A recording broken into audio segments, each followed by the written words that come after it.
नमस्कार जय जगन्नाथ मु लिपि ब्लॉग को बहुत बहुत स्वागत जनावि मैं आशा कर समस्ते भल था हस खुशी जातु आपण मान एरिया के शीत अच्छे आपण मैंने कमेंट माध्यम निहार जन आमर तो ये बहुत शीत आज संडे ये जाइए चिकेन आनते मुझे सब मसला फसला रेडी करदेली चलते आगो कौन हो संडे ब्लॉग स्टार्ट करते सांग मैंने देखु ये चिकेन आनते जाइए मसला फसला सब रेडी कर घूरेमी ये बापा आइस खाइनी ना कि कोबी चिली करी छांका हो भात बस फुटला बापा नहीं कर सारा चिकेन हम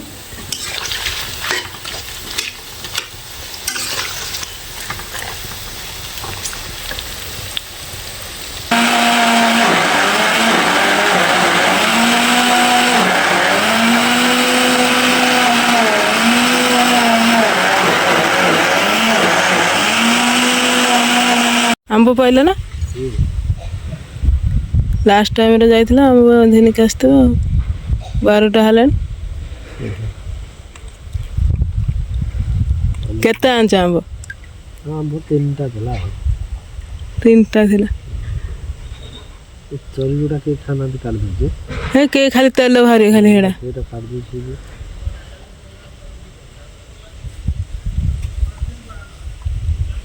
परिष्कार करी देई सब या ठीक दे दो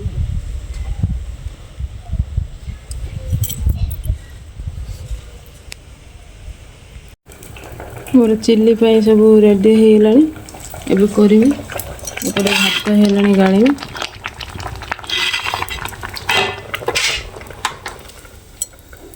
पापा चिकेन आनछंदी रो रखे हेरी की हेरी देखने एडी बापा चिकेन आनछंदी एडी चिकेन धुआई गछि एडी मां छेचुंदी गुजराती सुंदर लागी ना गुजरात छोड़ी थी खादिले जो पकेली ना कुथा आज तो बापा जाय था ना मटन खाइते सब सज करके रखिले सब जोरी रही गाधे बोले पानी बसैथिले आगे जाय पाले भी आज ले बस चिकेन दांतन देख बोलते ना रागी चिकेन दांतन दे मटन खाइते रागी चिकेन आती रोटी आलू चिकेन करेगी इता कर आज केड़े केड़े की सब आज मटन खाइला रो लागे अरे वो रांधी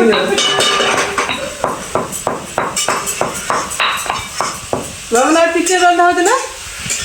हां लौका पके दिन कोसी आके खाले नु लौका बोलते हम लौका दे नहीं है मोर पता लगा दिन लौका पके ना हम खा जाए बापा ने खा जाए मटन पाई जो मसला आनले कुटा होची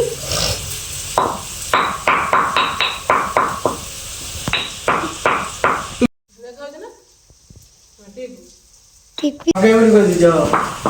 मटन दा दे कैंसिल हो गया बाबू ओकरे बाड़ी आनी जब पेटी आता है कोसी लोग काई मटन का काई वाली ये देख दे चिकेन कषा है आम बापा न दी पर 1:30 है बिस्कुट बस खाऊँ देख देख डिब्बा धरिकी बस खाऊ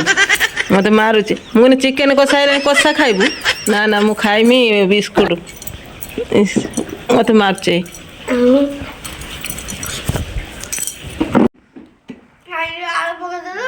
आलू पकई देना से काटिक देवे ना कि आम पा बस खाया बोली कसा खाइबे कसा मटन कसा हां मटन कसा आज चिकेन ता आज मटन रो आज नागियो खाली कोंटा दे आज बाबू ने कोंटा दे खाई आज जो बापा चिकेन को मटन हो खाए रागी रांधे पड़े मटन आज रागी पड़े पूरा पड़े मुने में तो दे ना रे बिस्कुट खाना रखी दे खाइबा कषा है रखी दे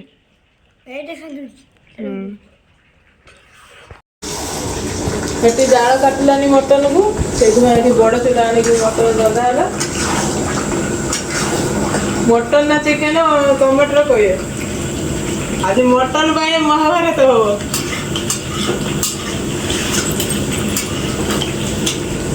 ଏବେ ହେଲା ନା ଏଠି ଜାଗା କାଟିଲ ନା ଜଲ୍ଦି ସରିବ ନା ପାଣି କେତେ ପାଣି ଟାଣି ନେଲାନି ବାପା କଣ ଖାଉଛୁ ଚିକେନ ଚିକେନ ନା ମଟନ ନା ନା ଚିକେନ ଚିକେନ ଭଲି କହ ଖାଇ କହ କଣ ଖାଉଛୁ ଚିକେନ କଷା ଏଟା ହେଲା ମଟନ ଝୋଳ ତୋ ବାପା ବା ସୁରତ ଯିବେ ବୋଧେ ଖାଇତେ ମଟନ କଷା ଖାଇଦେଇ ପଳେଇବି ନା ନା ନା আমি বা শুনছে এ এ ধর ধর শুরা ଗରମ ହେଇଛି ଆଉ ଛୋଟ ଚୁଲାରେ ହେଲାନି ପୁଣି ବଡ଼ ଚୁଲା ପାଣି ମଲାରେ ପୁଣି କଷା କାଢ଼ିକି ଖାଉଛି ତୋର ବି ଫସିବ ନା গরম হয়েছে